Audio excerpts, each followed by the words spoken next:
अस्सलामुअलैकुम वरहमतुल्लाहि वबरकातुह। हमारे एक साथी हैं जो मुसलसल कई मरतबा उनका सवाल आया है कि हज़रत दावत इस्लामी को सुनना, उनको फॉलो करना कैसा है, क्या वो लोग मसलके आला हज़रत के मानने वाले हैं या नहीं हैं। तो इंशाअल्लाह आज हम इसके हवाले से आपके सामने इसको क्लियर करेंगे। बहुत ध्यान से इसे आप सुने, चैनल को भी सब्सक्राइब करें और दूसरों तक भी इस पैगाम को ज़रूर पहुंचाएं। मैं आपसे ये पूछना चाहता हूं कि दावत इस्लामी के वो कौन से काम हैं कि जिसकी वजह से आपको लगता है कि वो मसलके आला हज़रत के मानने वाले नहीं हैं। इसी तरह सुन्नी दावत इस्लामी के वो कौन से काम हैं कि जिसके वजह से आपको लगता है कि वो मसलके आला हज़रत के मानने वाले नहीं हैं। मैं आपसे पूछना चाहता हूँ, यकीनन आप इस हकीकत से इनकार नहीं कर सकते हैं कि सुन्नी दावत इस्लामी हो या दावत इस्लामी हो, इन्होंने सैयदी सरकार आला हज़रत अलैहि रहमत व रिज़वा का पैगाम जिस तरह उम्मत तक आम किया है, आज के ज़माने में किसी और तंजीम के हिस्से में इतना काम नहीं आया है। आप जगह जगह पर देख लीजिए, ख़ास कर देही इलाक़ों में, कि जहाँ पर बड़े बड़े उलमाए किराम पहुँचना शर्म महसूस करते हैं और उन देहात वालों के पास इतना बजट नहीं होता है कि वो लाखों लाख खर्च करके इन पीर साहब को बुलाकर एक बड़ा प्रोग्राम करें। वहाँ पर सुन्नी दावत इस्लामी के मुबल्लिगीन पहुँचते हैं, मस्जिदें कायम करते हैं, मकतब कायम करते हैं। लोग जिनको नमाज पढ़ने का ढंग नहीं है, बुनियादी चीज़ें उन्हें सिखाते हैं, बुनियादी मसाइल सिखाते हैं। मैं खुद कितने ऐसे नौजवानों को जानता हूँ कि जो राह रास्त पर नहीं थे, उनके चेहरों पर दाढ़ियाँ नहीं थीं, नमाजें नहीं पढ़ते थे, रात रात बस टपोरी गिरी में इधर उधर गुजारते थे।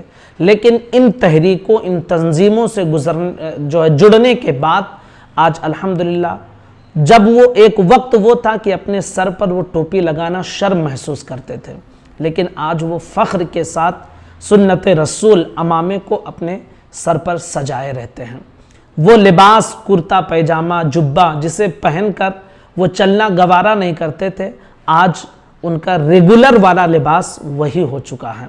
मस्जिदों में जुमा या ईद बकरीद को नज़र आते थे, आज अल्हम्दुलिल्लाह इन तहरीकों और इन तंजीमों की काविशों से आज वो इतने राह रास्त पर आए हुए हैं कि ख़ुद भी नमाज पढ़ते हैं, लोगों को नमाज की दावत देते हैं। और कितनी ऐसी मस्जिदें हैं कि जहाँ पर ये मुफ्त में बग़ैर किसी उजरत के ये जाकर दर्स देते हैं, प्रोग्राम करते हैं और लोगों को दीन से जोड़ने की कोशिश करते हैं। तो ये उनके ज़मीनी काम हैं। अब अगर कुछ फ़ुरूई मसाइल की बुनियाद पर इख्तिलाफ है तो फिर उनको मसलके आला हज़रत से अलग कर देना ये बिल्कुल नादानी है।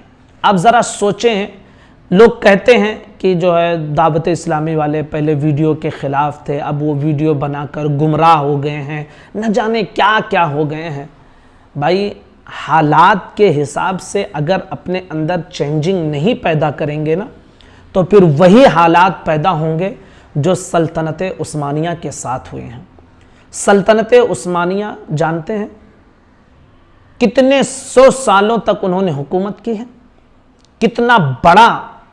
कितनी बड़ी सल्तनत थी उनकी। लेकिन हालात उसके जो ख़ात्मे के और ज़वाल की जो वजह थी, उनमें से एक वजह ये थी कि उन्होंने हालात की चेंजिंग के हिसाब से अपने अंदर चेंजिंग पैदा नहीं की, तो धीरे धीरे उन्हें ख़त्म कर दिया गया। तो कुछ फ़ुरूई मसाइल की बुनियाद पर आप किसी पर तंज़ नहीं कर सकते हैं। दावत इस्लामी को आप इस बुनियाद पर तंज़ करते हैं कि वो जो है वीडियो बनाते हैं। मैं कितने सुन्नियों को जानता हूँ कि वो वीडियोस, अच्छा वहीं अशरफ आसिफ जलाली साहब, आप उनको वारिस उलूम आला हज़रत का नाम देते, वो भी तो आते हैं, उनकी भी वीडियोस आती हैं। खलीफे हुज़ूर ताजुश शरिया हैं अल्लामा मुज़फ़्फ़र हुसैन साहब, आप उनकी भी तस्वीर को देखिए, वीडियोस में आते हैं। मन्नानी मियाँ साहब जो हुज़ूर ताजुश शरिया के भाई हैं, उनकी भी तस्वीरें आती हैं, वीडियोस में आते हैं वो। तो ये हालात के हिसाब से ये फ़ुरूई मसाइल हैं, इसमें अगर चेंजिंग पैदा हुई है तो ये कोई गलत काम नहीं कर रहे हैं, दीन का ही पैगाम पहुँचा रहे हैं। बहरहाल मैं ये जानता हूँ कि इन तंजीमों के हिस्से में मसलक आला हज़रत का बहुत सारा काम है, कर रहे हैं, और उम्मीद है कि इंशाअल्लाह वो ज़रूर इसको और आगे बढ़ाने की कोशिश करेंगे, और जहाँ तक अभी काम हुआ है इंशाअल्लाह मज़ीद उसमें और बेहतरी पैदा करके इस काम को आगे बढ़ाने की कोशिश करेंगे। तो सुन्नी दावत इस्लामी हो या दावत इस्लामी हो, अल्हम्दुलिल्लाह सुम्मा अल्हम्दुलिल्लाह, ये मसलक आला हज़रत की तंजीमें हैं और सुन्नियत का काम कर रहे हैं। ये सब सुन्नी सहीहुल अक़ीदा ही हैं। इनको फॉलो करें, इनको सुने और इनका साथ दें दीनी काम में। अल्लाह ताला आप सबको भी इसका अज्र अता फरमाएगा। अस्सलामु अलैकुम व रहमतुल्लाहि व बरकातुहू।